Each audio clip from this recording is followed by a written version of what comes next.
నమస్తే, welcome to మనం TV. నేను వలి. మురుగుడు లావణ్య ప్రస్తుతం మంగళగిరిలో ఇదే పేరు వినిపిస్తోంది. ఎందుకంటే నారా లోకేష్ను ఓడించడానికి ముఖ్యమంత్రి వైఎస్ జగన్ గారు వేసినటువంటి ఒక వ్యూహాత్మక అడుగుగా చెప్తున్నారు. మురుగుడు లావణ్య బలమైన ప్రత్యర్థి అవుతారు నారా లోకేష్కు. నారా లోకేష్ని ఈసారి ఎట్టి పరిస్థితుల్లో మంగళగిరిలో ఈసారి కూడా ఓడించాలని ఒక దృఢ సంకల్పంతో కృత నిశ్చయంతో ముఖ్యమంత్రి గారు ఉన్నట్టుగా తెలుస్తోంది. యాక్చువల్గా అక్కడ ఆళ్ల రామకృష్ణారెడ్డి ప్రస్తుతం ఎమ్మెల్యేగా ఉన్నారు వైసీపీ నుంచి. ఆ తర్వాత గంజి చిరంజీవిని సమన్వయకర్తగా పెట్టారు.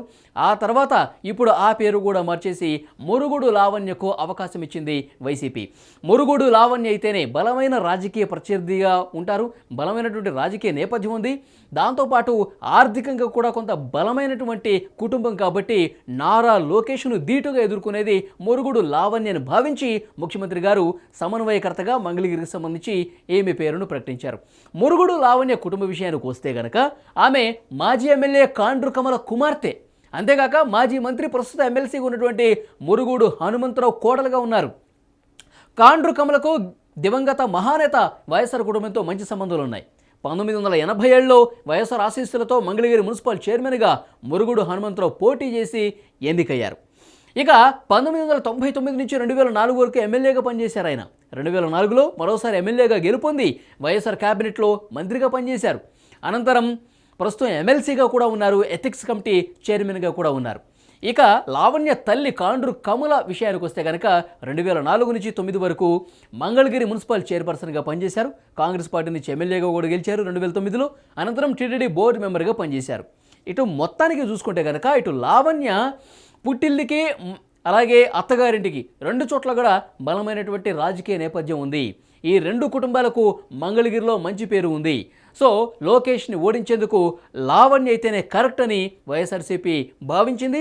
అందుకే 9వ లిస్టులో మంగళగిరి స్థానానికి నారా లోకేష్ను ఓడించే బలమైన ప్రత్యర్థి మురుగుడు లావణ్యగా భావించి ఇక్కడ అవకాశం కల్పించినట్టుగా తెలుస్తోంది. యాక్చువల్గా మంగళగిరి స్థానానికి సంబంధించి ఎప్పటి నుంచో గత కొన్ని రోజులుగా చర్చల మీద చర్చలు జరుగుతున్నాయి. ఆళ్ల రామకృష్ణారెడ్డి అక్కడ ప్రస్తుతం ఎమ్మెల్యేగా ఉన్నారు. ఈసారి కూడా నాకే అవకాశం వస్తుందని చెప్పి అప్పట్లో ఆయన పనిచేసుకున్నారు. కానీ గంజి చిరంజీవిని సమన్వయకర్తగా ప్రకటించిన దగ్గర నుంచి కూడా వైఎస్ఆర్సీపీతో విభేదాలు వచ్చి ఆయన బయటకు వచ్చేశారు. తన నియోజకవర్గానికి సంబంధించి కనీసం తనకు అవకాశాలు కల్పించట్లేదు, తన నియోజకవర్గ అభివృద్ధికి ప్రభుత్వం సహకరించట్లేదు, తనే డబ్బులు ఖర్చు పెట్టుకున్నాను అభివృద్ధి గురించి, నా డబ్బులు కూడా నాకు రాని పరిస్థితి, కాంట్రాక్టర్లు వెంటబడుతున్నారు అంటూ గత కొన్ని సంచలన వ్యాఖ్యలు చేసి ఆయన పార్టీ మారిన విషయం కూడా మనకు తెలిసింది. తర్వాత షర్మిల పార్టీలోకి వెళ్ళారు. మళ్ళీ అక్కడ కూడా పొసగక ఇక సొంత గూటికి వచ్చినటువంటి పరిస్థితి, అంటే వైఎస్ఆర్సీపీలోకి మళ్ళీ తిరిగి వచ్చిన విషయం కూడా తెలిసింది. అయితే గంజి చిరంజీవిని కొనసాగిస్తారు అన్న చర్చకు తర్వాత తెరపడింది. ఎందుకంటే గంజి చిరంజీవి ప్లేస్లో సమన్వయకర్తగా ఇప్పుడు మురుగుడు లావణ్య పేరును తీసుకొచ్చారు. యాక్చువల్గా గంజి చిరంజీవి చేనేత సామాజిక వర్గానికి సంబంధించినటువంటి నాయకుడే. అక్కడ ఉన్నటువంటి కార్యకర్తలతో ఆయన మమేకమవుతూ తనకు టికెట్ వస్తుందన్న ఉద్దేశంతో ఆయన గత కొన్ని రోజులుగా పనిచేసుకుంటూ ఉన్నారు. ఆ తర్వాత ఆళ్ల రామకృష్ణారెడ్డిని గంజి చిరంజీవిని పిలిచి మాట్లాడి అక్కడ మురుగుడు లావణ్యకు మనం అవకాశం ఇద్దాం, ఎందుకంటే నారా లోకేష్ను ఈసారి ఓడించాలంటే కనుక కొంత వ్యూహాత్మకంగా మనం వెళ్లాల్సిన అవసరం ఉందని చెప్పి ఇటు గంజి చిరంజీవి కూడా ముఖ్యమంత్రి గారు సర్ది చెప్పారు. అధికారం మళ్ళీ రెండోసారి మనకు వచ్చిన తర్వాత మెండుగా మనకి అవకాశాలు ఉంటాయి కాబట్టి ఈసారి మురుగుడు లావణ్యకు మీరు సహకారం అందించండి అని చెప్పి కూర్చోబెట్టి మాట్లాడితే గంజి చిరంజీవి కూడా కొంత సానుకూలత వ్యక్తం చేసి మురుగుడు లావణ్య విజయానికి మేము కృషి చేస్తామని చెప్పి మాట తీసుకున్నట్టుగా తెలుస్తుంది. గంజి చిరంజీవి చేనేత సామాజిక వర్గం, ఇటు మురుగుడు లావణ్య కూడా చేనేత సామాజిక వర్గానికి సంబంధించినటువంటి నాయకురాలే. ఆర్థికంగా కూడా గంజి చిరంజీవితో పోల్చుకుంటే బలమైనటువంటి ఆర్థికంగా పరిపుష్టిగా ఉన్నటువంటి కుటుంబం అని చెప్పాలి. ఎందుకంటే గతంలో రాజకీయ నేపథ్యం ఉంది. ఇటు మామగారు ఇటు తల్లి ఇద్దరు కూడా కాంగ్రెస్ పార్టీలో ఎమ్మెల్యేలుగా పనిచేశారు. ప్రస్తుతం మురుగుడు హనుమంతరావు కూడా ప్రభుత్వంతో కలిసి పనిచేస్తున్నటువంటి పరిస్థితి ఉంది. కాబట్టి డెఫినెట్గా ఈ ఫ్యాక్టర్ పనికొస్తుంది. మురుగుడు లావణ్య బలమైనటువంటి వ్యక్తిగా తయారవుతారు. ఆ కుటుంబంకి సంబంధించి నియోజకవర్గంలో మంచి పేరుంది కాబట్టి డెఫినెట్గా ఇది కలిసి వచ్చే అవకాశంగా చెప్తున్నారు.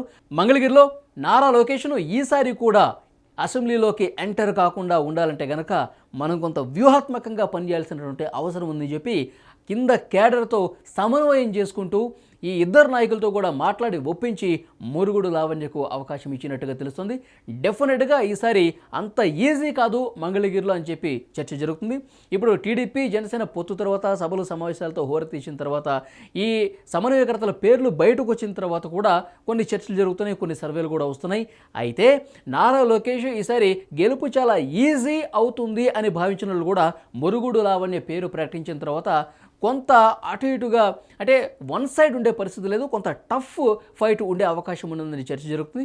సో మురుగుడు లావణ్య అయితేనే మంగళగిరి నియోజకవర్గంలో కరెక్ట్ పర్సన్ అని భావించి ఈ ఫ్యాక్టర్స్ అన్నీ బేరీజు వేసుకుని నారా లోకేష్కు బలమైన ప్రత్యర్థి మురుగుడు లావణ్య అనుకుని ముఖ్యమంత్రి గారు 9వ లిస్టులో మంగళగిరి నియోజకవర్గానికి వైఎస్ఆర్సీపీ సమన్వయకర్తగా మురుగుడు లావణ్య పేరు ప్రకటించినట్టుగా తెలుస్తుంది. చూద్దాం, వార్ వన్ సైడ్ అయితే లేదు, మాకు అందుతున్న ఇన్ఫర్మేషన్ కూడా మురుగుడు లావణ్య గట్టి పోటీ ఇచ్చే అవకాశం అయితే కనిపిస్తోంది మంగళగిరిలో.